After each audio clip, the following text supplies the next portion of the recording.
어떤 금술 좋은 할머니하고 할아버지하고 한 집에 살았어요. 근데 그날 오후 따라 할머니하고 할아버지하고 목욕을 깨끗하게 했어, 둘이서. 그리고 저녁을 맛있게 차려 먹었어. 그리고 저녁에 침대에 누웠는데 할머니가 옛날 생각이 나는 거야. 할아버지를 툭툭 치면서, 여보 영감, 이렇게 깨끗이 씻고 맛있게 먹고 이렇게 침대에 누우니까 우리 신혼 생각난다. 당신 생각나?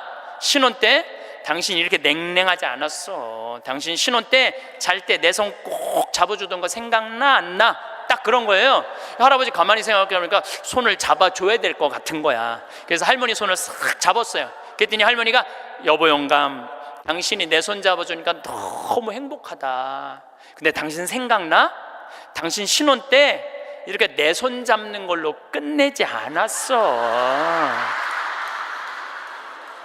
당신 잘 때마다 꼭 내버려 뽀뽀해 주던 거 생각나 안 나? 딱 그런 거예요. 생각해보니까 뽀뽀도 해줘야 될 것 같은 거야. 그래서 할아버지가 할머니 손을 쫙 잡은 상태에서 고개를 돌려서 뽀뽀를 쭉 해줬어요. 근데 할머니가 너무 여보 영감, 당신이 내버려 뽀뽀해 주니까 나 세댁된 기분이야. 너무 행복하다. 여보 영감 너무 고마워. 근데 여보 영감, 당신 생각나? 당신 신혼 때 내버려 뽀뽀하는 걸로 끝내지 않았어. 당신 그 이루 내기 잘근잘근 애무해 주던 거 생각나 안 나? 딱 그런 거예요. 그랬더니 그때서 할아버지가 얼굴이 울그락불그락 하면서 확 이불을 내던지고 나가버린 거예요. 그래갖고 할머니가, 여보 영감 어디가? 문 열고 나가는 할아버지한테. 그랬더니 할아버지가 딱 문지방에 서서 할머니를 딱 째려보고 이렇게 말을 했어요. 기다려, 이빨 갖고 올 테니까. 딱 그랬다는 거 아니에요. 이제 여러분들 노인들은요, 부부밖에 없어요. 정말 부부가 귀하게 여겨야 되는 거예요. 여기 우리 할아버지들 많이 와서 앉아 계신데, 여러분들 오늘 강의 다 까먹어도 좋아. 정말로 다 까먹어. 이것만 안 까먹으면 돼요. 여러분들은 무슨 일이 있어도 할머니보다 하루 먼저 죽어야 돼. 무슨 일이 있어도 누구보다 먼저 죽어? 할머니 죽으려고 그러면 너 죽지 마. 나 죽기 전에 죽지 마. 그리고 먼저 죽어야 돼요. 그러니까 여기 효자 열보다요 악처 하나가 낫다니까요. 효자가 하루 종일 같이 있어줘요? 같이 잠자줘요? 못하는 거예요. 악처가 같이 밥 먹어주고 같이 있는 거예요. 그러니까 여기 오늘 할아버지들은 제발 할머니들 가슴 아픈 일 하지 마세요. 그냥 마누라가 시키는 대로 하고 사세요. 머리 깎으라고 그러면 가서 머리 깎고, 목욕하라면 목욕하고, 내복 추우니까 내복 입으라면 내복 입고, 내복 벗으라면 벗고, 시키는 대로 하고 사세요. 시키는 대로. 울산에서 한 할아버지가 전화를 했어요. 경찰서에. 작년에 신문에서 제가 읽은 내용이에요. 나 경찰한테 이렇게 얘기하는 거, 두유 2개로 10일을 버텼다. 두유 2개로. 난 지금 죽을 것 같다. 나를 좀 살려줘라. 그래서 경찰이 가서 문을 따보니까 할아버지가 뼈밖에 안 남은 거야. 10일 동안 두유 2개로 먹었으니 뭐가 물 10일 먹은 거하고 똑같잖아요. 그래갖고 이 할아버지 뭐 누구 돌볼 사람 없나 했더니 할머니가 1년 전에 돌아가신 거야. 딸은 하나 있는데 교통사고 나고 인사불성이 된 거야. 딸은 인사불성이 된 거야. 누구 돌볼 사람 없나 했더니 이 할아버지 3층짜리 빌딩을 갖고 있었던 할아버지야. 3층짜리 빌딩을 갖고 있고 그 옆에 4평을 달아서 거기서 폐지를 모으고 살았던 거예요. 거기서 월세도 나오는데, 이 할아버지는 버는 법은 배웠는데 쓰는 법을 못 배운 할아버지야. 쓰는 법을 못 배운 할아버지. 여기 계신 분들도 많습니다. 많아요. 정말로 개처럼 벌어서 짐승같이 써야 되는데 개처럼 벌어서 개처럼 쓰는 사람들 많아요. 제대로 돈의 가치답게 쓰지 못한 분들 너무너무 많아요. 많은 경우 여러분들 폐지 죽고 다니는 분들 많죠. 할머니 할아버지. 그런 분들 중에 대개 자식들한테 몇 천만 원 몇 억씩 다 주고 자기는 폐지 죽고 다니는 사람들 많아요. 실질적으로. 그러시지 마세요. 내가 행복해야 돼요. 내가 행복한 게 자식 도와주는 거예요.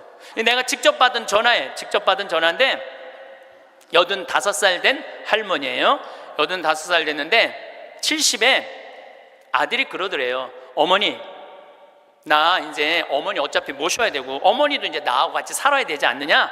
그러니까 나 5천만 원 있고 어머니 3억 있는데 그 돈 나한테 주면은 내가 아파트 분양 받아서 어머니 모시고 살겠다고. 자기는 5천만 원 투자하고 엄마는 3억 투자하고 자기가 모시고 살겠다고. 자기가 들어가서 사는 건데 말은 자기가 모시고 산다고. 근데 이 할머니가 이런 생각이 들었대요. 내가 살면 얼마나 사나? 아들이 아파트 얻겠다는데, 그래서 그 3억을 주고 들어가서 살기 시작했대요. 여러분들, 나이를 먹어서 자식이 내 집에 들어와서 사는 거랑 내가 자식 집에 들어가서 사는 거는 하늘과 땅 차이예요. 하늘과 땅 차이예요. 만약에 자식이 들어와서 사는데 마음에 안 들잖아요? 나가라고 그러면 돼. 근데 만약에 내가 자식하고 같이 살겠다고 합쳤는데 자식이 너무 마음에 안 들어, 며느리가 너무 마음에 안 들어. 그리고 대개 80된 분들은 며느리가 몇 살쯤 되냐면 60살쯤 돼요. 이 60살쯤 되는 며느리는 눈에 뵈는 게 없는 사람들이에요. 그럼 누가 나가야 돼? 80살짜리가 들고 나가야 돼요. 80살짜리가 나가야 돼요. 이게 현실이에요, 현실. 그러니까 이제 85된 분이 70살 때 들어가서 아들하고 살기 시작했대요. 근데 75이 돼도 안 죽고 80이 돼도 안 죽더래. 근데 나이를 먹으면 먹을수록 여러분들 돈이 더 필요해요. 돈이 더 필요해. 나이를 먹으면 먹을수록. 그래갖고 83살에 아들한테 500만 원만 달라고 그랬대요. 왜냐하면 3억을 줬으니까 500만 원을 달라고 그럴 자격이 있는 거죠. 근데 그때부터 아들이 2년 동안 말을 안 하더래요. 말을 안 하더래요. 저는 아들 편이에요. 저는 아들 편이에요. 생각을 해봐요, 여러분들. 이 아들은 엄마하고만 살아요? 60살 된 며느리하고 사는 거예요. 며느리가, 아내가 맨날 뭐라고 그럴 것 같아? 나 저 시어머니하고 사는 거 지겨워. 당신 택해. 엄마야, 나야. 맨날 그래도 모시고 살아야지 어떻게 해? 지금 어머니 어딜 가라고 그런다고 맨날 이렇게 달래는 와중에 그런 상황도 모르고 500만 원 내놓으라 그러니까 이 아들이 엄마 쳐다보기가 싫은 거예요. 2년 동안 말을 안 하더래. 2년 동안. 여러분들, 한 집에 사는데 아들이 2년 동안 나 사람 취급 안 하고 말 안 하면 그 집에서 살고 싶겠어요? 살고 싶지 않죠. 그러니까 나이를 먹으면 또 어떤 문제가 있냐면 안 보이죠, 안 들리죠, 기억력 까무락까무락거리죠, 여기 아프죠, 저기 아프죠. 그러면 그 입에서 나 행복하다, 나 기쁘다 이런 말 나올 것 같아요. 아이고 지겨워, 아이고 사는 거 힘들어 죽겠어, 차라리 죽는 게 나, 맨날 이 말 할 것 같아요. 좋은 소리도 여러 번 들으면 짜증나는데 지겹다, 죽겠다, 섭섭하다는 소리 10년 이상 들으면요 정말로 죽고 싶을 만큼 힘든 거예요. 그러니까 2년 동안 말 안 하는 거야. 이 할머니도 그 집에서 사는 게 너무 자존심이 상하는 거야. 그러니까 나한테 전화해갖고 신부님 생태마을 방 하나 달래는 거야. 와서 살겠다는 거야. 나 아직도 건강하다 이거예요. 85살이 그것도 알몸으로 와서 나하고 산다는 거야. 알몸으로. 아니 내가 20살이 나하고 와서 산다고 그래도 살까 말까 고민을 지금 해야 될 판국인데 85이 아들한테 3억 다 주고 나한테 와서 알몸으로 살겠다고.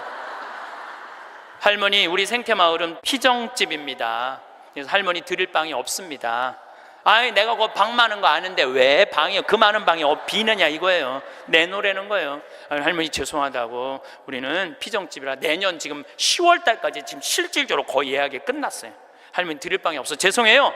그러니까 방송 보면 우리 노인들 마음을 가장 잘 아는 분이 신부님인데 막상 통화해 보니까 보는 거하고 다르다 이거예요. 방송 보는 거하고. 그래서 이 할머니가 마지막 전화기를 내려놓으면서 나한테 한 방을 먹이더라고. 뭐라고 그러냐면은 전화 막상 해보니까 신부님이나 내 아들이나 다를 바 하나도 없다고, 똑같다고 전화 끊는 거예요. 그러니까 가만히 보니까 만만한 게 나야, 나. 왜냐하면 저 신부님한테 찾아가면 저 신부님은 나를 받아줄 것 같은 생각이 드는 거지. 그러니까 나한테 70살 넘은 분들이요 전화해갖고요, 신부님 사정 얘기 다 해요. 나 자식들한테 재산 주고 다 줬는데 자식들 박사 사업하고 잘 사는데 나 찾아오지도 않는다고. 그런데 나 너무 멀쩡하다고, 나 아직도 건강하다고, 나 평창에 가고 설거지도 할 수 있고 빨래도 할 수 있고 다 할 수 있다는 거예요. 청소도 할 수 있고. 그래서 나 신부님하고 같이 살고 싶다는 그런 분들 많아. 요즘 나하고 살자는 여자가 너무 많아.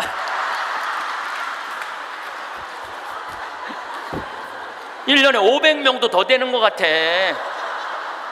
그래서 제가 그 편지들을요 지금은 다 모아놔요. 왜 모아놓냐면 그 내용이 기가 막혀요.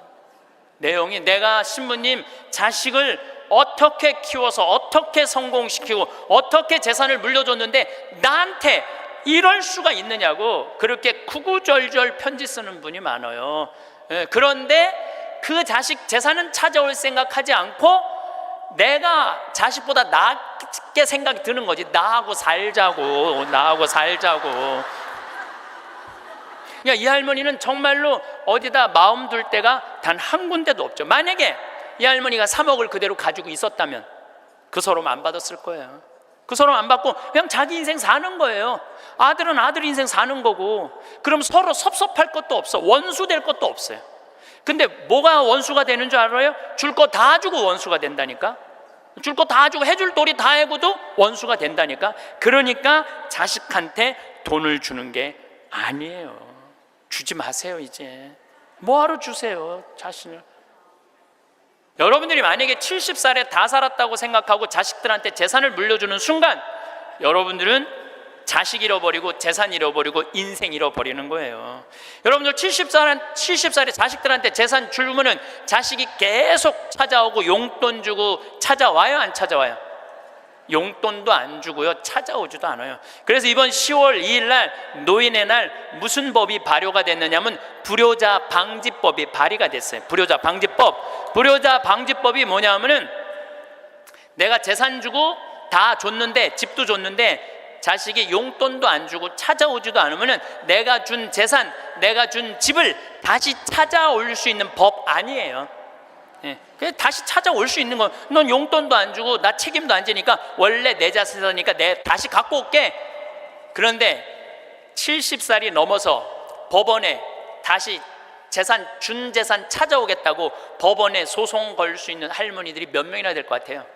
그냥 참고 사는 거예요. 참고 속은 새카맣게 참고 사는 거야. 제가 며칠 전에도 들은 얘기예요. 6억을 들고 할머니가 아들 집으로 들어갔대요. 아들 집으로 6억을 들고 들어가든 60억을 들고 들어가든 그건 아무 상관이 없어요. 자식 집에 들어가서 사느냐 안 사느냐 그게 중요한 거예요. 그런데 6억을 들고 들어갔는데 냉장고에 있는 사과도 마음대로 못 먹겠더라는 거예요.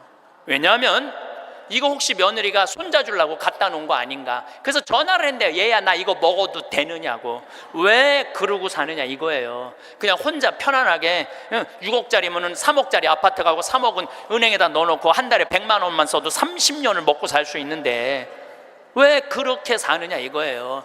그리고 이제 여러분들의 인생의 주인공은 누구냐면 여러분들이에요. 자식이 여러분들 효도할 수 없어요. 이제는 효도는 할 수 없는 세상이에요. 제가 아주 단언을 합니다. 여러분들 효도는 할 수도 없고 받아 먹을 수도 없는 세상이에요.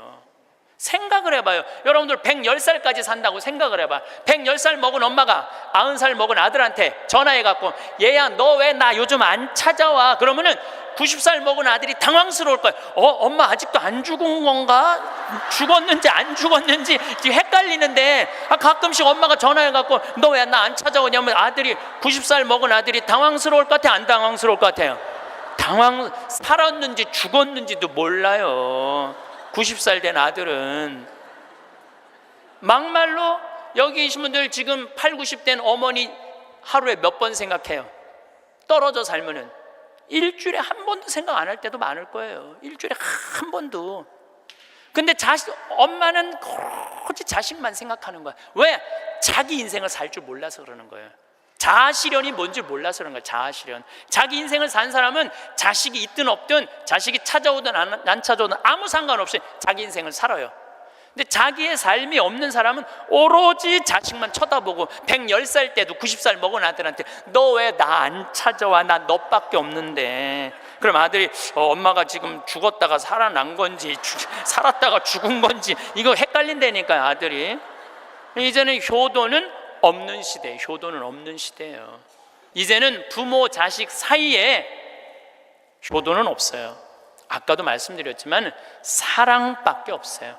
사랑만 남는 거예요. 부모 자식이 어렸을 때 얼마나 사랑했느냐 사랑하지 않느냐에 따라서 늙어서 자식이 찾아오느냐 찾아오지 않느냐가 결정되는 거예요. 나는 우리 어머니 아버지를 참 잘 만났어요. 참 좋은 어머니 좋은 아버지. 그 중에 어머니보다는 아버지를 잘 만난 것 같아요.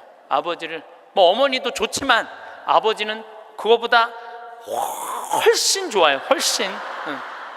난 어렸을 때 아버지하고 매일 미꾸라지 잡으러 다니고 메뚜기 잡으러 다니고 도토리 밤 주스러 다녔던 기억이 참 많아요. 그리고 시험만 우리는 시험 못 봤다고 혼났던 적이 한 번도 없어.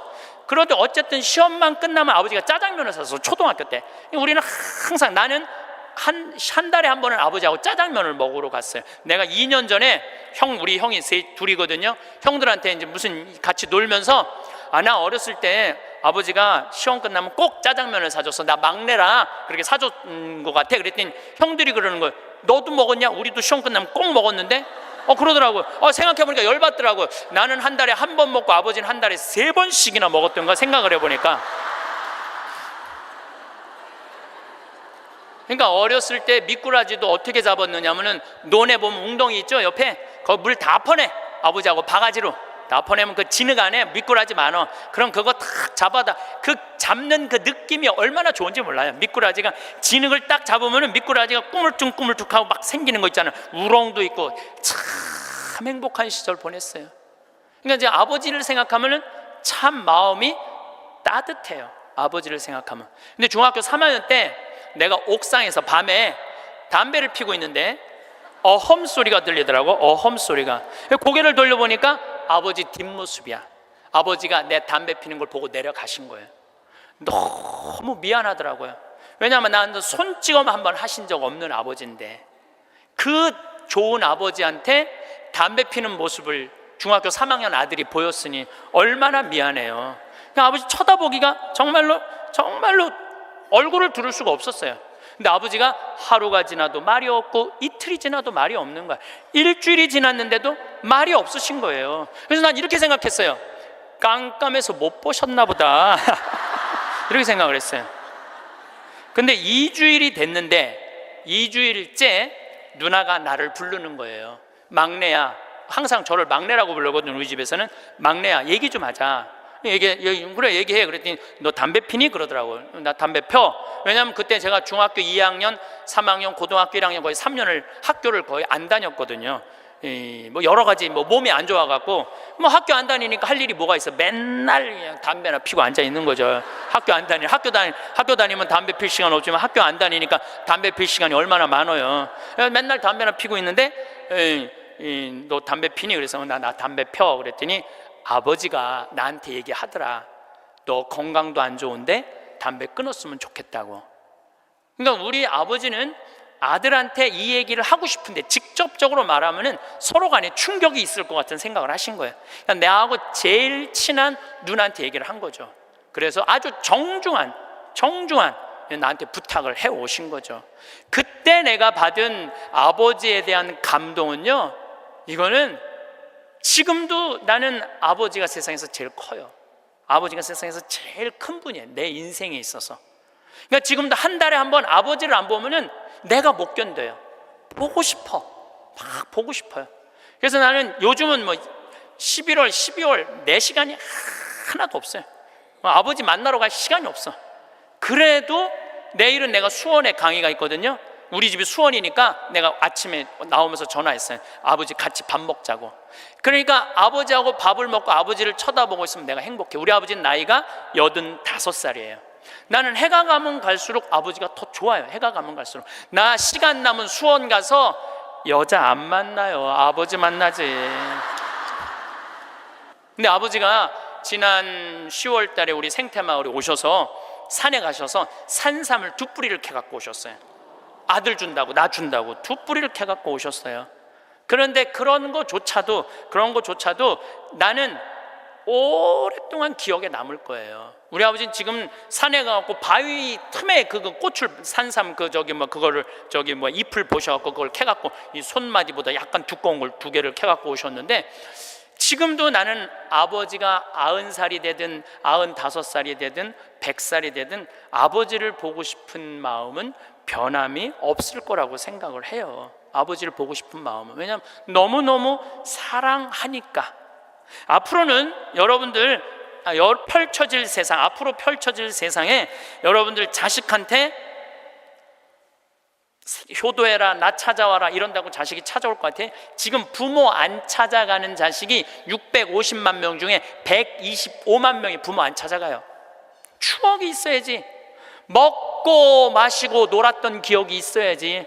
늙은 아버지하고 먹고 마시고 노는 거예요. 성서 잘 묵상해 보세요. 내가 이거 첫째 시간, 이게 6강인데 첫째 시간에 먹고 마시고 노는 일이 얼마나 중요한지 아주 잘 설명을 해놨어요. 여러분들 그걸 한번 보세요. 예수님이야말로 우리를 진정으로 사랑하는 우리 진정한 왕이야. 정말 왕이 백성이랑 먹고 마시고 놀잖아요. 그럼 백성의 속마음을 다 알아요. 백성을 위로할 수 있는 거예요. 그러니까 우리의 왕이야말로, 요즘 대림절 지내시죠? 우리의 왕이야말로 진정한 왕이에요. 우리랑 먹고 마시고 노니까. 왕이 나하고 먹고 마시고 놀면 여러분 가슴 설레지 않아요? 우리나라 지금 우리나라 지금 대통령이 백성들하고 여러분들하고 매일 먹고 마시고 놀면서 여러분들 속사정 이해해 준다 그러면은 그 대통령한테 목숨 바칠 것 같아, 안 바칠 것 같아? 대통령이 나하고 지금 청와대에서 와갖고 여러분들하고 여기 명동에서 같이 매일 먹고 마시고 놀면 목숨 바칠 것 같아, 안 바칠 것 같아요? 바치죠? 예수님한테 왜 여러분들 예수님한테 목숨 바치는 분들이죠? 우리의 임금이야말로 진정한 킹 오브 킹, 왕 중의 왕이다. 저는 요즘 이 먹고 마시고 노는 거 묵상하면서 예수님을 더 사랑하게 됐어요. 참 좋으신 분이에요. 그래서 제가 여러분들한테 보너스 하나 꼭 하시라고, 돈 안 들고도 할 수 있는 보너스, 내년 나중에 얘기지만은 내년 3월 25일부터 4월 20일 사이에 여기 해화동 서울대학병원에 가세요. 서울대학병원에 가면은 그 꼭대기 층에 식당이 하나 있어요. 그 식당에 가서 비싼 거 시키지 마세요. 쟁반짜장도 팔더라고요. 그럼 3명이 갖고 쟁반짜장 15,000원짜리 시키면은 셋이서 충분히 먹어. 거기서 한 11시 반쯤에 가세요. 괜히 12시 그 의사들 직원들 올라올 때 그때 가서 먹지 말고 미리 한 11시 반쯤에 가서 거기 가서 쟁반짜장을 드세요. 왜 거기서 쟁반짜장을 먹으라고 말씀드리느냐 하면은, 거기서 보이는 경치가 경복궁, 창덕궁, 창경궁, 비원, 청와대까지 다 보이는데 새순이 돋아날 때 그 경치가요 너무 멋있어요. 나도 서울대병원에 이제 1년에 한 번씩 강의를 가는데 거기서 식사 대접을 받았는데, 거기서 밥을 먹는데 이렇게 내려다 보니까요 조선 27대 왕 부럽지 않더라고요. 거기서 어떤 왕이 거기서 내려다보고 왕궁을 내려다보고 밥을 먹는 사람이 어디 있어. 꼭 기억하셨다가 내년에는 돈 드는 게 아니야. 그냥 전철 타고 가서 그냥 들고 올라가서 몸빼바지 입지 말고 그날은 좀 럭셔리하게 입고, 그날은 좀 럭셔리하게 입고 내려다 보세요. 얼마나 아름다운가, 조선의 왕궁이 얼마나 멋있는가, 돈 안 들고도 볼 수 있는가. 정말 그런 데가 없어 세상에. 그런 데 가세요. 그리고 우리나라는 그렇게 멋있는 데가 너무 많아요. 너무 많아요. 돈 많이 안 들고도 하루에 그저 5,000원, 10,000원만 들고, 여기 춘천 벚꽃 필 때 전철 타고 춘천만 갔다 와도 얼마나 멋있어요. 나중에 하지 말고 제발 무슨 돈으로 집 잡혀서 나중에 하지 말고 제발 그렇게 좀 다녀오세요. 저는 이번에 남이섬을 2번을 갔다 왔어요. 남이섬을 2번을 갔다 왔는데 정말 멋있더라고요. 여러분들 내년 봄에 남이섬은 도시락 싸갖고 가도 되더라고. 도시락 이렇게 싸서 김밥 이렇게 싸갖고 마음 맞는 친구들이랑 갔다가 오세요. 매일 그렇게 다니세요. 그렇게 다녀봤자 하루에 5,000원, 10,000원 밖에 안 돼. 신부님, 그렇게 다 썼는데 그때도 안 죽으면 어떻게 해요? 걱정하지 마세요. 돈 다 썼는데도 그때도 안 죽으면 국가에서 용돈 20만 2,600원 나온다. 걱정하지 마세요. 그거 받아 쓰면 되죠. 뭘 걱정을 해요. 빚만 안 지면 돼. 근데 빚지는 것도 가만히 보면 나이 먹어서 빚지는 것도 본인이 빚지는 게 아니에요. 다 욕심 때문에 빚지는 거야. 자식 때문에 빚지는 거야. 얼마 전에도 할머니 할아버지들이 어디 해갖고 1,700억인가 다 사기로 날린 사람들, 사기만 안 당하면 돼요. 사기 당하는 이유도 여러분들이 다 욕심 때문에 당하는 거. 늙어서 무슨 투자를 해? 그냥 쓰다가 또 돈 떨어지면 국가에서 하면 나오면 되지. 인터넷에 이런 모임도 있대요. 쓰죽해도 있대. 쓰죽해. 쓰다가 죽자. 이런 무슨 투자를 해. 괜히 쓸데없이 조이팔한테 투자해갖고 돈 날리고 그러지 마시고 그냥 맛있는 거 먹고 경치 좋은 데 다니고 그렇게 쓰세요. 제가 10년 전에 53,000원 나올 때 여러분들한테 이렇게 얘기했어요. 앞으로 20만 원 받는 시대가 올 겁니다. 이제 20만 원 나왔죠? 제가 또 말씀드릴게요. 앞으로 10년 후에 여러분들 60만 원에서 70만 원 나와요. 왜? 우리나라하고 경제가 비슷한 나라들은 다 지금 노인연금이 60에서 70만 원 정도 다 나와요. 우리나라하고 경제가 비슷한 나라들은. 우리나라만 안 하고 있는 거예요. 우리나라만 노인들한테도 안 하고 경찰한테도 안 하고 청소하는 사람들 아주 돈 안 주는 거지. 이거 다 올라와야 돼. 그리고 지금 기업에 있는 돈들 다 세금으로 뺏어갖고 그 돈 힘든 사람들한테 다 나눠줘야지 선진국으로 가요. 선진국으로 가는 길은 그 길밖에 없어요.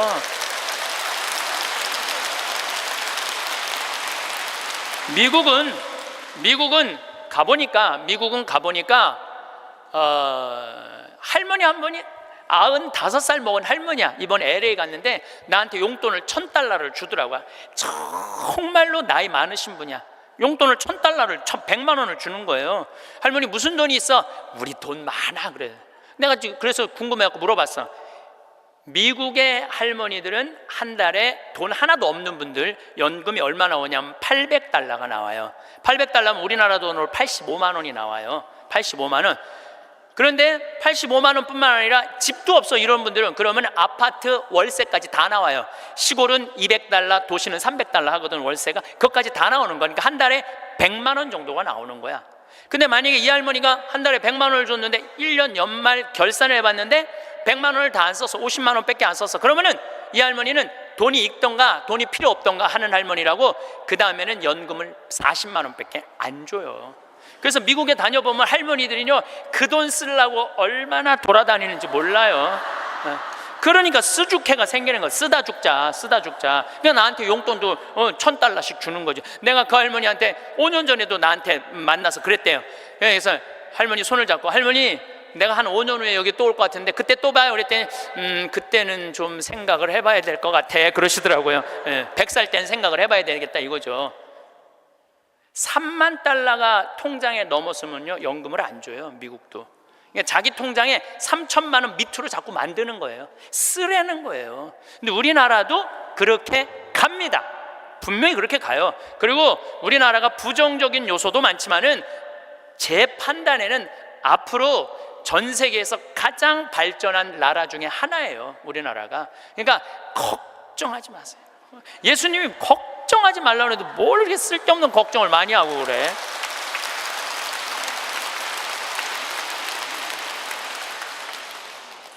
자식한테 재산 물려주지 마시고 여러분들 쓰고 싶은 거 다 쓰세요. 여행 다니고 싶은 거 여행 다니고, 먹고 싶은 거 있으면 먹고, 없으면은 안 쓰면 되지. 없으면 안 쓰면 돼요. 근데 있는데도 못 쓰는 사람들한테 하는 얘기예요. 있는데도 못 쓰는 분들한테 하는 얘기예요. 해리 리버맨이라는 할아버지가 있어요. 이 할아버지는 나이가 몇 살이냐면은 104살에 돌아가셨어요. 미국, 원래는 유태인이야. 폴란드에서 너무너무 가난하게 살다가 어디로 갔느냐면은 미국으로 이민을 갔어. 가갖고 뭐 정말 일을 많이 했어. 제조업도 하고. 근데 이제 77살에 은퇴를 했어요. 돈도 많이 벌고. 그래갖고 이제 미국에도 노인정이 있어요. 매일 노인정에 가갖고 할 일이 없으니까 맨날 체스를 뒀어요. 근데 81살에 같이 체스 두던 친구가 아파갖고 안 나왔어. 안 나와갖고 하루 종일 멍 때리고 있는데 거기에 자원봉사자가 할아버지 친구 안 나왔다고 하루 종일 가만히 앉아있지 말고 옆에 화실이 있는데 그 화실에 가서 그림 좀 공부 좀 해보고 그림 좀 그려보라고 그럽니다. 그랬더니 이 할아버지가 이런 말을 해요. 나는 태어나서 지금까지 단 한 번도 붓을 잡은 적이 없다. 먹고 살기 바쁜데 무슨 붓을 그리냐. 물감이 어떻게 생겼는지도 모르고 도화지, 캔버스가 어떻게 생겼는지도 모른다. 근데 내가 무슨 그림을 그리냐, 이 81살 나이에. 그래도 할아버지 한번 가서 구경이나 해보시라고. 그래서 할아버지를 살살 꼬셔서 화실에 갔어요.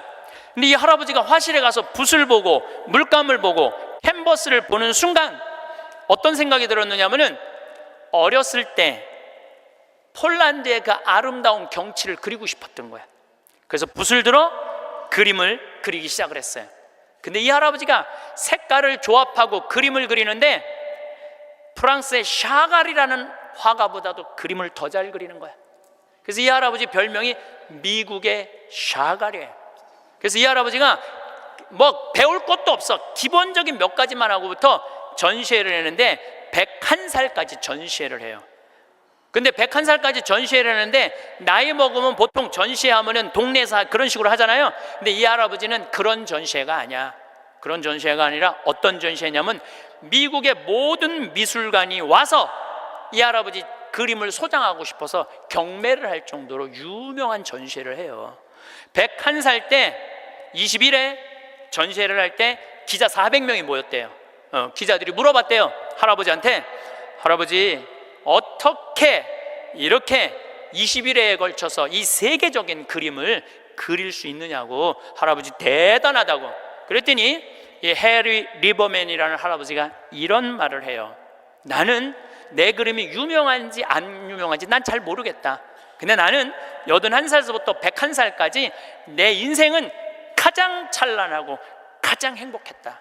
내가 이렇게 그림을 그리면서 내 101살까지 살 수 있었던 것은 내 인생의 최대의 축복이다. 그리고 이 할아버지는 104살에 세상을 떠나세요.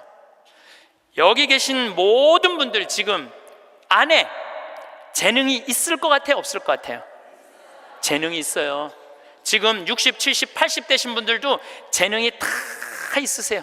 오늘 아침에 잠깐 보니까 할머니들이 시집도 냈던데, 이 한글 배워갖고 시집도 냈어요. 그런데 참 내가 보기에는 그분들 대단한 분들이에요. 뭔가를 나이를 먹어도 77살에 시금치네라는 시를 썼는데 참 멋있더라고요. 여기 계신 여러분들도 지금 안에 다 있어요. 다 있으니까 난 다 살았다, 죽을 날만 기다린다, 제발 이러지 마세요. 또 나중에 할 생각도 하지 말고 언제 해? 지금 하세요. 지금 책도 사서 읽고 글도 쓰고. 저는 문인 등단하고 이번엔 펜팔 회원이 됐어요. 글 쓰는 펜팔 회원이 됐어요. 너무너무 재밌어요. 글 쓴다는 게. 그 펜팔, 내 국제 펜팔 회원이 된 이유는 그 펜팔 회에는 되게 노벨상 받은 사람을 초대해서 강의를 들어요. 그런 강의를 듣고 싶어서 내가 회원 거기 심사해 해갖고 통과가 돼갖고 했는데, 정말 저도 나이를 먹었고 글 공부를 하면서 하루하루가 너무너무 신이 나는 거예요. 여러분들도 사는 것처럼 사세요.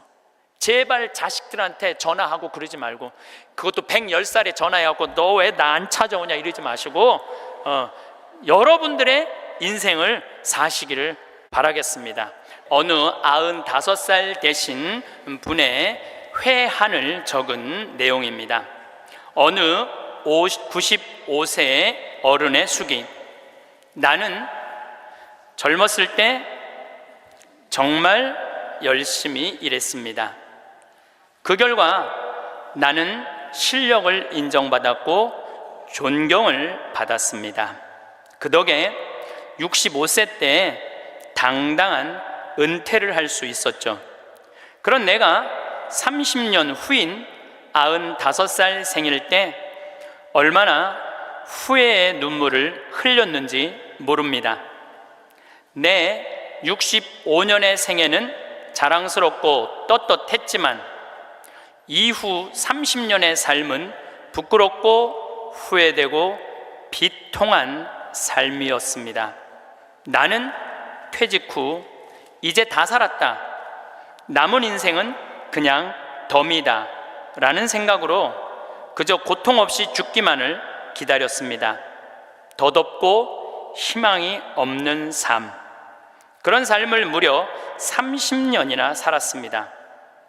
30년의 시간은 지금 내 나이 95세로 보면 3분의 1에 해당하는 기나긴 시간입니다.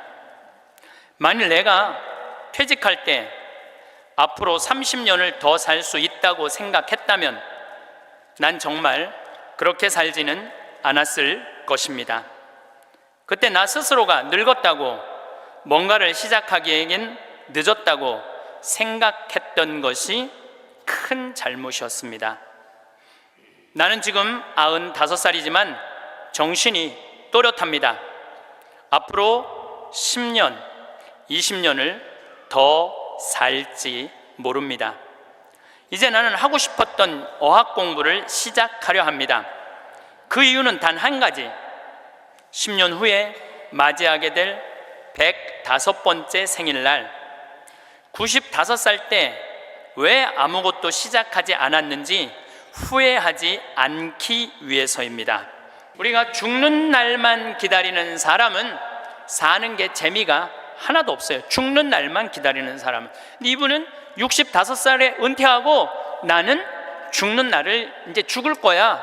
그리고 몇 년 동안 죽는 날을 기다렸느냐면 30년 동안 죽는 날을 기다린 거야. 95살까지. 그냥 30년 동안 돌아보니까 그 30년이 너무나 멀쩡했거든. 그 너무 아까워. 30년이. 내가 죽는 날만 기다리지 말고 65살서부터 95살 때까지 정말로 먹고 마시고 놀았다면 얼마나 행복했겠어요. 근데 이분은 그러지 못했던 거예요. 늘 드리는 말씀이지만 이제 60 되신 분들은 100살까지 삽니다. 60 되신 분들은 40년 남았어요. 50 되신 분들은 110살 삽니다. 내가 51인데 내가 몇 년 남았느냐면 59년 남았어요. 내가 59년. 이제까지 산 것도 아니에요. 40살들은 120살까지 살 겁니다. 그제 여러분들 먹는 당뇨병 안에 그 약 안에 기가 막힌 좋은 물질이 있대요. 당뇨병 안에. 그래서 그 약을 잘만 이제 컨트롤하면, 그 약을 잘 먹으면 120살까지 사는데 별 문제가 없다는 거예요. 러시아에서는 노화 물질을 느리게 하는 약을 개발해낸 거예요. 그래서 이 약을 먹으면 70살이 돼도 안 늙는 거야. 70살이 돼도 20살 같이 몸매가 좋고 피부도 좋다는 거예요. 이제 이 약을 먹기 시작하면은, 제가 아까 말씀드렸듯이 세상은 완전히 새로운 세상이 펼쳐지고 있는 거예요. 그래서 미래 학자들이 앞으로는 애를 몇 살에 낳는 게 가장 합리적이냐면은 70살에 낳는 게 가장 합리적이라는 거예요. 70살에 애를 낳는 게. 그런데 저는 여기에 전적으로 동의합니다. 여기 지금 7, 80 되신 분들 다 20살에 시집 가셔서 애 낳고 살았을 거예요. 그럼 생각을 해봐요. 20살에 애 낳고 행복한 거냐? 애 한 살 때 행복하고 그 다음부터 자식 때문에 평생 속 새까맣게 끓고 사는 거예요. 여기 있는 분들 말을 안 해서 그렇지 얘기해보면은요, 지금 평생 자식 때문에 속 썩고 사는 분들 많을 거예요. 생각을 해봐라. 내가 100살까지 살면은 20살부터 100살까지 80년 동안 자식 때문에 속 썩고 사는 게 나아요? 아니면은 늙음하게 70에 나가고 한 30년 보다가 죽는 게 나아요? 어느 게 나아요? 어느 게 나아요? 늙음하게 자식 보다가 죽는 게 훨씬 나은 거예요. 저는 그래서 70에 애 낳는 게 좋다고 생각이 들어요. 70에 애 낳는 게. 4년 전에 우리나라가 100살 이상이 1,800명이었어요. 여자가 1,700명, 남자가 100명이에요. 100명. 여자들이요 안 죽어요. 여자들이 이상하게. 그런데 작년에 우리나라가 100살 이상이 몇 명이냐면은 15,000명이에요. 15,000명. 이제는 제가 보기엔 총알같이 이제 100살 이상이 50만 명, 100만 명 시대도 온다는 거예요. 100살 이상이. 근데 80살까지는 괜찮아요. 오래는 데도 있고 갈 때도 있고. 근데 80살이 넘으면은 갈 데도 없고 올 데도 없어요. 80살이 넘으면은.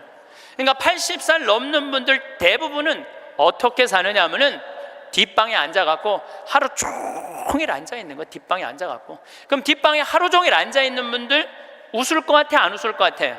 안 웃어요. 웃을 일이 있어요? 혼자 하하하 하고 뭐 방에서 뭐 하고 그렇게 웃어요? 안 웃어요. 그러니까 하루 종일 한 번도 안 웃는 건 문제도 아니야. 일주일 내내 한 번도 안 웃어. 일주일 내내 한 번도 안 웃는 건 문제도 아니야.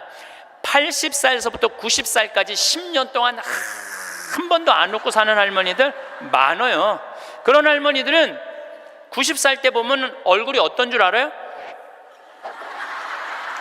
이러고 산다니까. 그러면은 80살 넘어서서 웃고 살려면 어떻게 해야 되느냐? 해만 뜨면 집을 나가야 돼요. 해만 뜨면 집을 나가야 돼요. 해만 뜨면 집을 나가서 경복궁을 가든 덕수궁을 가든 창덕궁을 가든 온양온천을 가든 파리를 가든 뉴욕을 가든 어디야 이스라엘을 가든 돌아다녀야 돼. 이렇게 돌아다닐 수 있을 때까지 돌아다니는 할머니들은 죽을 때 어떻게 죽는지 알아요? 지쳐서 죽는다니까. 지쳐서. 95살 때쯤에 나는 힘들어서 도저히 못 살겠다, 나는 이제 죽어야 되겠다 라고 지쳐서 죽는다니까. 죽을 땐 지쳐서 죽어야 돼요.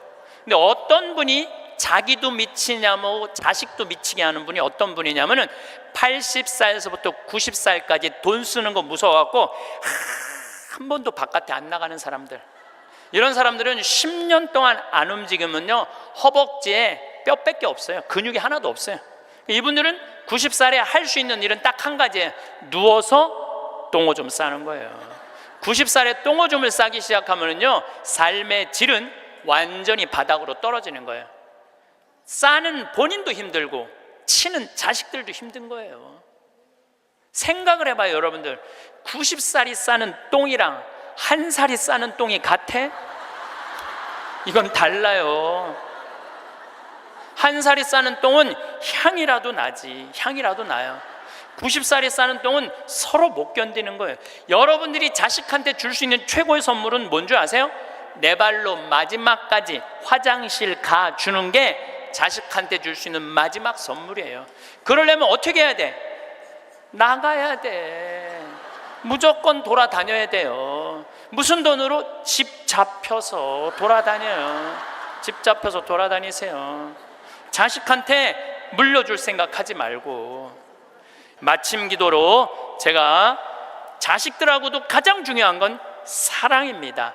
사랑에 관련된 성서 구절로 마침 기도를 바치겠습니다. 내가 인간의 여러 언어와 천사의 언어로 말한다 하여도 나에게 사랑이 없으면 나는 요란한 징이나 소란한 꽹과리에 지나지 않습니다.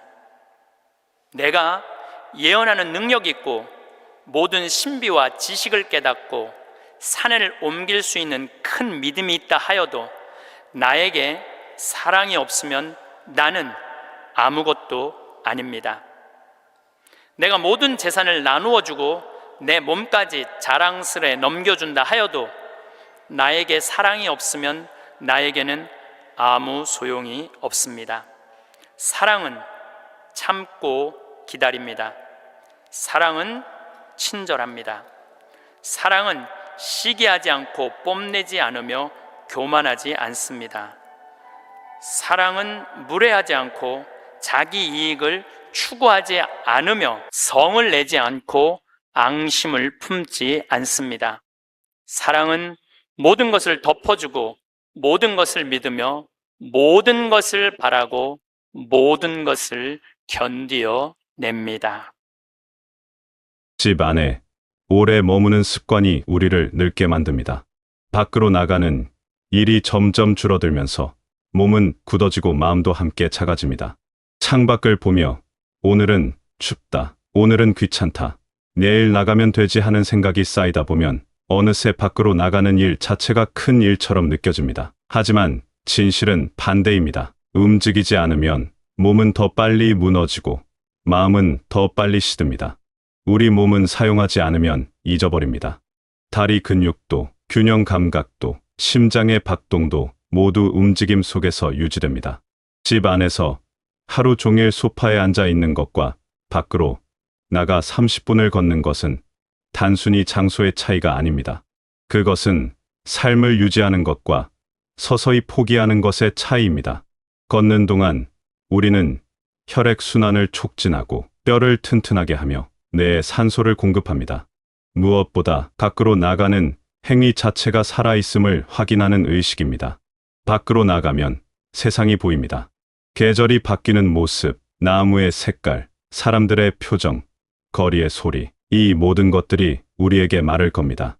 여러분은 혼자가 아니라고, 세상은 여전히 돌아가고 있다고, 여러분도 그 일부라고 말입니다. 집 안에만 있으면 세상은 텔레비전 화면 속으로 축소됩니다. 뉴스는 자극적이고 드라마는 허구이며 광고는 불안을 팝니다. 하지만 직접 밖으로 나가 보는 세상은 다릅니다. 진짜이고 생생하며 여러분을 살아있게 만듭니다. 걷는다는 것은 단순한 운동이 아닙니다. 그것은 삶에 대한 태도입니다. 오늘도 나는 움직일 수 있다. 나는 아직 살아있다. 나는 포기하지 않았다는 선언입니다. 매일 조금씩이라도 밖으로 나가는 사람과 그렇지 않은 사람의 차이는 시간이 지날수록 명확해집니다. 한 사람은 점점 더 활력을 잃고 세상으로부터 멀어지만 다른 사람은 비록 속도는 느리더라도 여전히 세상과 연결되어 있습니다. 움직임은 희망입니다. 멈춤은 포기입니다. 정신, 건강도 마찬가지입니다. 집 안에만 있으면 생각이 자꾸 안으로만 향합니다. 걱정, 불안, 이런 감정들은 갇힌 공간에서 더 크게 자랍니다. 하지만 밖으로 나가면 생각의 방향이 바뀝니다. 바람이 불고 햇빛이 따뜻하고 누군가 지나가고 개가 짖습니다. 이런 작은 자극들이 우리를 내면의 감옥에서 꺼내줍니다. 우울은 고립 속에서 자라지만 움직임은 우울을 흩어버립니다. 밖으로 나가는 일이 처음에는 힘들 수 있습니다. 몸이 무겁고 의욕이 없고 이유를 찾기 어렵습니다. 하지만 나가야 할 이유는 간단합니다. 여러분이 살아있기 때문입니다. 살아있는 사람은 움직여야 합니다. 그것이 생명의 기본 원리입니다. 나무도 바람에 흔들리고 강물도 흐르고 구름도 떠다닙니다. 멈춰 있는 것은 죽은 것뿐입니다. 작은 목표부터 시작하면 됩니다.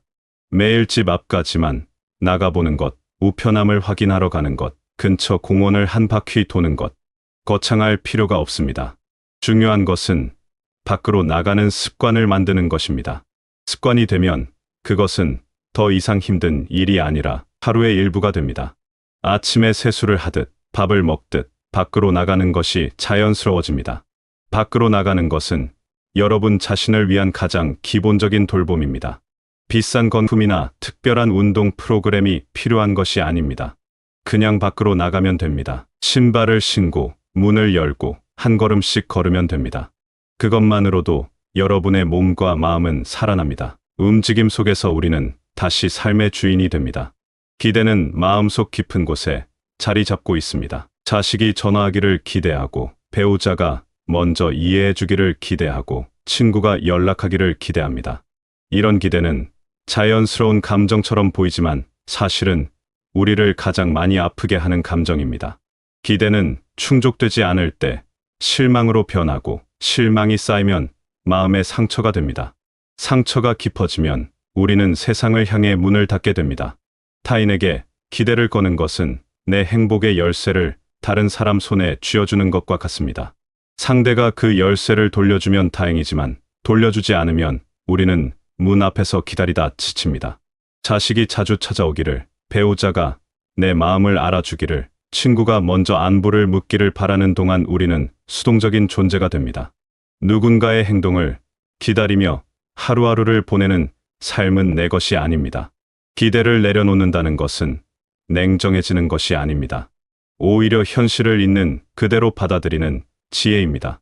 사람들은 각자의 삶을 살고 있습니다. 자식에게도 자식의 일이 있고, 배우자에게도 배우자의 생각이 있고, 친구에게도 친구의 사정이 있습니다. 그들이 내 기대대로 움직이지 않는다고 해서 나를 사랑하지 않는 것이 아닙니다. 단지 그들도 바쁘고 지치고 각자의 방식으로 살아가고 있을 뿐입니다. 진짜 자유는 기대를 거두고 내 삶을 내가 책임지겠다고 결심하는 순간 시작됩니다. 누군가 전화하기를 기다리는 대신 내가 먼저 전화할 수도 있습니다. 배우자가 알아주기를 바라는 대신 내 감정을 솔직하게 표현할 수도 있습니다. 친구의 연락을 기다리는 대신 내가 먼저 약속을 제안할 수도 있습니다. 주도권을 되찾는 순간 우리는 더 이상 기다리는 사람이 아니라 행동하는 사람이 됩니다. 행복은 누군가 가져다 주는 것이 아니라 내가 만드는 것입니다. 평생 모은 돈이 통장에 쌓여 있습니다. 젊을 적엔 아이들 교육비를 위해, 중년엔 집 마련을 위해, 그리고 지금은 혹시 모를 미래를 위해 아껴왔습니다. 하지만 이제 질문을 던져야 합니다. 이 돈은 대체 누구를 위한 것입니까? 언제까지 아끼고만 살 것입니까? 떠날 때 가져갈 수 없다는 사실을 알면서도 왜 여전히 움켜쥐고 있습니까? 돈은 도구입니다. 삶을 풍요롭게 만들기 위한 수단입니다. 하지만 많은 사람들이 돈을 목적으로 착각합니다. 돈을 모으는 것 자체가 목표가 되어버리면 정작 그 돈으로 무엇을 할 수 있는지 잊어버립니다. 통장 잔고는 늘어나지만 삶의 질은 나아지지 않습니다. 숫자는 커지지만 행복은 멀어집니다. 이제는 여러분을 위해 돈을 써야 합니다. 가고 싶었던 곳에 가고, 먹고 싶었던 것을 먹고, 하고 싶었던 일을 하는 것. 이것이 낭비가 아니라 제대로 된 사용입니다. 여행을 가면 새로운 풍경이 마음을 환기시켜주고, 맛있는 음식은 미각을 깨우며, 취미 활동은 삶에 활력을 불어넣습니다. 이런 경험들은 돈으로 살 수 있는 가장 가치 있는 것들입니다. 건강에 투자하는 것도 중요합니다. 정기 검진, 필요한 치료, 보조기구, 편안한 신발, 좋은 침대, 이런 것들은 사치가 아니라 필수입니다. 건강한 몸으로 하루를 보내는 것과 불편한 몸으로 하루를 견디는 것은 완전히 다른 삶입니다. 돈을 아끼다가 건강을 잃으면 나중에 훨씬 더 많은 돈이 들어갑니다. 예방이 치료보다 낫고 편안함이 참음보다 낫습니다. 친구를 만나는 때도 돈을 쓸 가치가 있습니다. 함께 식사하고 차를 마시고 가벼운 여행을 떠나는 것. 이런 시간들이 관계를 유지하고 외로움을 막아줍니다. 혼자 집에 앉아 돈을 아끼는 것보다 친구와 함께 웃으며 돈을 쓰는 것이 훨씬 더 가치 있습니다. 인간관계는 돈으로 살 수 없지만 관계를 유지하는 데는 돈이 필요합니다. 자식에게 물려줄 생각만 하지 마십시오. 물론 자식을 사랑하는 마음은 이해합니다.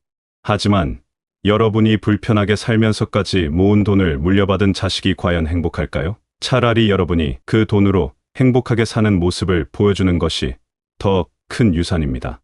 건강하고 활력 있게 사는 모습, 자기 인생을 즐기는 모습, 그것이 자식에게 줄 수 있는 가장 좋은 본보기입니다.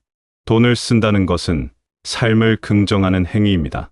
나는 아직 살아있고, 나는 행복할 자격이 있고, 나는 내 삶을 누릴 권리가 있다는 선언입니다.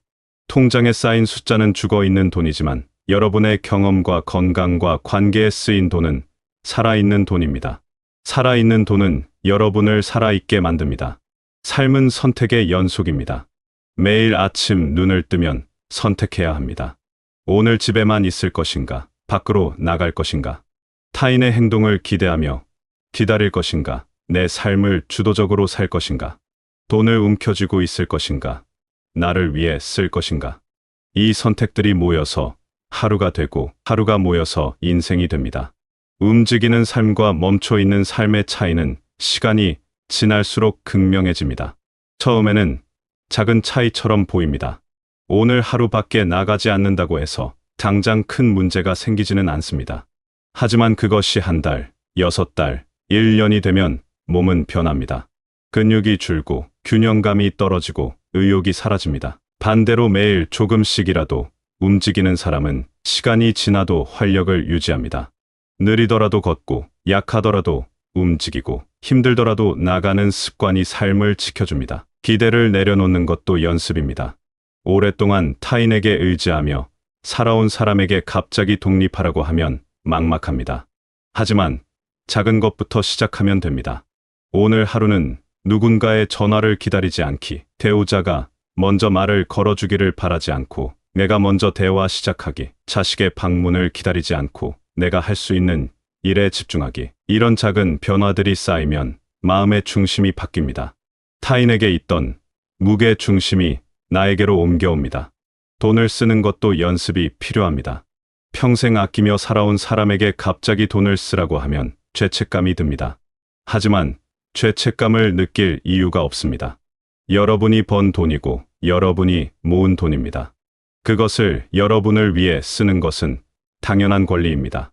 작은 것부터 시작하십시오. 평소보다 조금 더 좋은 과일을 사보고, 가고 싶었던 가까운 곳에 다녀오고, 오래 쓰던 물건을 새 것으로 바꿔보십시오. 이런 경험들이 쌓이면 돈을 쓰는 것에 대한 두려움이 줄어들고 삶의 질이 올라갑니다. 중요한 것은 오늘입니다. 내일은 약속되지 않았습니다. 다음 주, 다음 달, 내년은 더욱 불확실합니다. 우리에게 확실한 것은 오직 오늘뿐입니다.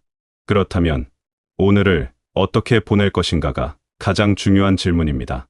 오늘 하루를 집 안에서 기대하고 아끼며 보낼 것인가? 아니면 밖으로 나가고 행동하고 나를 위해 쓰며 보낼 것인가? 삶은 멈춘 만큼 늙고 움직인 만큼 젊어진다는 말은 비유가 아니라 사실입니다. 의학적으로도 증명된 사실입니다. 움직이는 사람의 세포는 활발하게 재생되고 멈춰 있는 사람의 세포는 빠르게 노화됩니다. 심리적으로도 마찬가지입니다. 능동적으로 사는 사람의 정신은 밝고 활기차지만 수동적으로 사는 사람의 정신은 어둡고 무기력합니다. 나이는 숫자일 뿐입니다. 진짜 나이는 여러분이 얼마나 움직이고 있는가로 결정됩니다. 인생 후반전을 바꾸는 것은 거창한 결심이 아니라 작은 실천입니다. 오늘 10분만 더 걸어보는 것, 오늘 하루는 누군가를 기다리지 않고 내가 먼저 움직여보는 것, 오늘 나를 위해 작은 선물을 사보는 것. 이런 작은 행동들이 모여서 습관이 되고 습관이 삶을 바꿉니다. 변화는 어느 날 갑자기 오는 것이 아니라 매일의 선택이 쌓여서 만들어지는 것입니다. 결국 삶에서 남는 것은 여러분이 여러분 자신에게 얼마나 잘해줬는가입니다. 타인에게 희생한 시간, 아낀 돈, 참은 감정, 이런 것들은 아무도 기억하지 않습니다. 하지만 여러분이 자신을 위해 산 시간, 자신을 위해 쓴 돈, 자신을 위해 표현한 감정, 이런 것들은 여러분의 삶을 풍요롭게 만듭니다. 남을 위한 삶은 고귀하지만 나를 위한 삶은 필수입니다. 여러분은 충분히 많은 것을 해왔습니다. 이제는 여러분 자신을 위해 살아도 됩니다. 죄책감을 느낄 필요가 없습니다. 이기적이라고 생각할 필요도 없습니다. 자신을 돌보는 것은 이기심이 아니라 자기 존중입니다. 여러분이 행복해야 주변 사람들도 편안합니다. 불행한 사람은 주변을 무겁게 만들지만 행복한 사람은 주변을 밝게 만듭니다. 오늘부터 시작하십시오. 거창한 계획은 필요 없습니다. 오늘 밖으로 나가보고, 오늘 누군가를 기다리지 말고 내가 하고 싶은 일을 하고, 오늘 나를 위해 작은 돈을 써보십시오. 그러면 오늘 밤 잠자리에 들 때 기분이 다를 것입니다. 조금 더 가볍고, 조금 더 만족스럽고, 조금 더 살아있음을 느낄 것입니다. 삶은 생각보다 빨리 밝아집니다. 어둡다고 느껴지는 것은 움직이지 않기 때문입니다. 불을 켜듯이, 커튼을 열듯이 밖으로 나가고 행동하고 나를 위해 쓰는 순간 삶은 환해집니다. 그 빛은 멀리서 찾아오는 것이 아니라 여러분 안에 있습니다. 여러분이 움직이는 순간 그 빛이 켜집니다.